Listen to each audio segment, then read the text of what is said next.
শক্তিশালী এবং বাংলাদেশের হাতে কি কি সব অস্ত্র রয়েছে। বর্তমানে বাংলাদেশ এতটাই শক্তিশালী রাষ্ট্রে পরিণত হয়েছে যে কোনো সময়ই বাংলাদেশ চাইলেই ভারতের চিকেন নেকে আক্রমণ করে পুরো ভারতকে বিচ্ছিন্ন করে দিতে পারে। এবং বাংলাদেশের প্রধান উপদেষ্টা ডক্টর মোহাম্মদ ইউনূস রিসেন্টলি এমন সব অস্ত্র ক্রয় করেছে যেগুলো দেখলে ভারতের চোখ কপালে উঠে যাবে। তো বন্ধুরা, আজকের ভিডিওটিতে আমরা বাংলাদেশের হাতে থাকা সবচেয়ে ভয়ঙ্কর 5টি অস্ত্র সম্পর্কে জানব। তো চলুন শুরু করা যাক। Number 5, tiger MLRS missile system. বাংলাদেশের সবচেয়ে ভয়ঙ্কর অস্ত্রগুলোর মধ্যে 5 নম্বরে রয়েছে এই tiger missile MLRS missile system. এই মিসাইল সিস্টেমটি বাংলাদেশ তুরস্কের কাছ থেকে ক্রয় করেছে। বাংলাদেশ সেনাবাহিনী, নৌবাহিনী এবং বিমান বাহিনী এই বিশেষ মিসাইলটি ব্যবহার করে থাকে। এই মিসাইলটির রেঞ্জ 120 থেকে 130 কিলোমিটার। এই মিসাইল দ্বারা ভারতের কলকাতা শহরকে যে কোনো সময়ই উড়িয়ে দিতে পারবে বাংলাদেশ। এমনকি এটি যদি ভারতের চিকেন নেকে ফায়ার করা হয় বা মোতায়েন করা হয়, তাহলে ভারত যে কোনো সময় 2 ভাগে বিভক্ত হয়ে পড়বে। বাংলাদেশ ছাড়াও ইন্দোনেশিয়া, মালয়েশিয়া, সৌদি আরব এবং সংযুক্ত আরব আমিরাতের মতো দেশ এই টাইগার মিসাইল সিস্টেম ব্যবহার করে থাকে। তাহলে আপনি হয়তো এতক্ষণে বুঝেই গেছেন যে এটা কতটা ভয়ঙ্কর একটি অস্ত্র। Number 4, FM90 air defence system. বন্ধুরা, বাংলাদেশের হাতে থাকা সবচেয়ে ভয়ঙ্কর অস্ত্রের তালিকায় 4 নম্বরে রয়েছে চীনের তৈরি FM90 এয়ার ডিফেন্স সিস্টেম। এই ক্ষেপণাস্ত্রটি বাংলাদেশ বিমান বাহিনী, নৌবাহিনী এবং সেনাবাহিনীও ব্যবহার করে থাকে। এই ক্ষেপণাস্ত্র দিয়ে অ্যাটাক হেলিকপ্টার, ড্রোন, এমনকি ভারতের হাতে থাকা রাফেল যুদ্ধবিমানকেও ধ্বংস করা সম্ভব। যুদ্ধের সময় এই ক্ষেপণাস্ত্রটি খুবই গুরুত্বপূর্ণ। ধরুন, যুদ্ধের সময় ভারতের রাফেল যুদ্ধবিমান বাংলাদেশের আকাশে আসলো এবং বাংলাদেশে আক্রমণ করতে আসলো, সেটিকেও মাঝ আকাশে ধ্বংস করে দেবে এই এয়ার ডিফেন্স সিস্টেমটি। বাংলাদেশের হাতে বর্তমানে পর্যাপ্ত পরিমাণে FM90 রয়েছে এবং প্রতি বছরই কয়েকটি ইউনিট করে এই সিস্টেম ক্রয় করা হয়ে থাকে। তবে কিছু মাসের মধ্যে বাংলাদেশেই এই এয়ার ডিফেন্স সিস্টেমটি তৈরি করা হবে।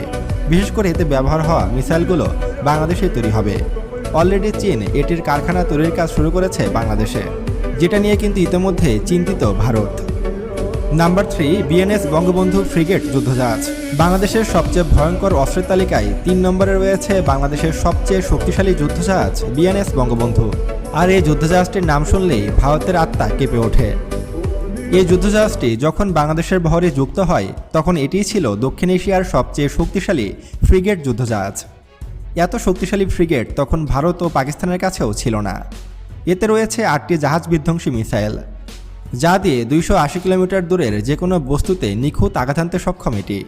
বিমান ধ্বংসকারী হিসাবে এতে রয়েছে মিডিয়াম রেঞ্জের 8টি FM90 মিসাইল সিস্টেম, যা 15 কিলোমিটার উপর দিয়ে উড়ে যাওয়া যে কোনো বস্তুকে নিখুঁতভাবে আঘাত হানতে সক্ষম।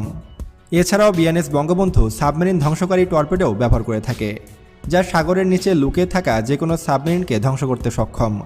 সেই সাথে বিএনএস বঙ্গবন্ধু একটি অ্যাটাক হেলিকপ্টার বহন করতে পারে, যা যুদ্ধক্ষেত্রে ব্যাপক কার্যকরী। আর সবচেয়ে অবাক করা বিষয় হলো, এই বিএনএস বঙ্গবন্ধু কখনো একা চলে না। এর আশেপাশে অনেকগুলো যুদ্ধজাহাজ আর আকাশে বিমান বাহিনীর MiG-29 এবং পানির নিচে সাবমেরিন বহর নিয়ে চলে থাকে এই যুদ্ধজাহাজটি।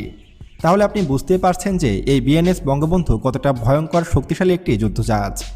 আর এই যুদ্ধজাহাজটির কারণেই ভারত ও মিয়ানমারের যুদ্ধজাহাজগুলো বাংলাদেশে প্রবেশের সাহসও পায় না।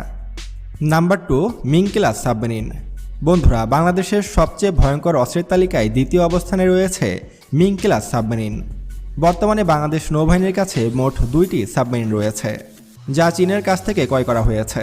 এবং আরও নতুন করে 4টি সাবমেরিন খুবই দ্রুত যুক্ত হবে বাংলাদেশের বহরে। অনেকে বলাবলি করে বাংলাদেশের হাতে যে সাবমেরিনগুলো রয়েছে তা অনেক পুরনো মুড়ির টিন। আসলে তাদের সাবমেরিন সম্পর্কে কোনো জ্ঞানই নেই। বাংলাদেশ নিজেদের প্রয়োজন মতো এই সাবমেরিনগুলোকে আপগ্রেড করে নিয়েছে। আর বর্তমানে বাংলাদেশের হাতে থাকা সাবমেরিনগুলো এক একটি 36টি করে জাহাজ বিধ্বংসী মিসাইল বহন করতে সক্ষম। আর এর এক একটির রেঞ্জ প্রায় 15 কিলোমিটার। এই সাবমেরিনটি দিয়ে চাইলেই 15 কিলোমিটার দূরে থেকেই ভারতের যে কোনো যুদ্ধজাহাজ ও এয়ারক্রাফট ক্যারিয়ারকেও ডুবিয়ে দেওয়া সম্ভব। এছাড়াও বাংলাদেশের হাতে থাকা এসব সাবমেরিন দিয়ে 32টি নেভাল মাইনও বসানো সম্ভব, যা দিয়ে ফাঁদ পেতে ভারতের সকল যুদ্ধজাহাজকে বিপদে ফেলা সম্ভব।